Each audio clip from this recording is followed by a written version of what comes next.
Welcome to Spring LIB. Okay, so in 72, we have this sort of hypothetical marsh here. And sediment has sort of been settling in layers here at the bottom of the marsh. And so for the past 25 years, so if we let that be 25 years, it's been polluted. Okay, and then before that, for greater than 25 years ago, there was no pollution.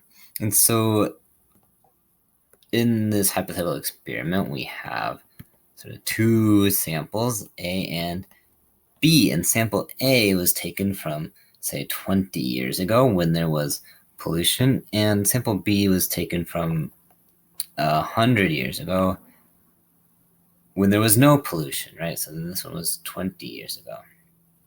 And so we have these samples in there, and the pollutant and growth medium are replenished as necessary, so you're not ever just running out of nutrient. And so then how are these endospores going to grow?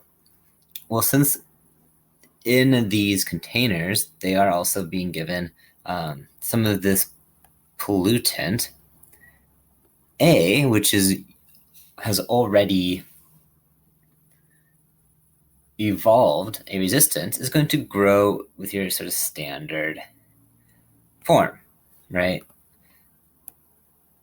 Now, B, which hasn't seen this pollutant at first, is going to probably grow less, right? So it's being impacted by the pollutant. But over time, the same way that naturally in the marsh, the endospores were able to grow resistance, they will also grow resistance in this test tube, and eventually they will also grow up.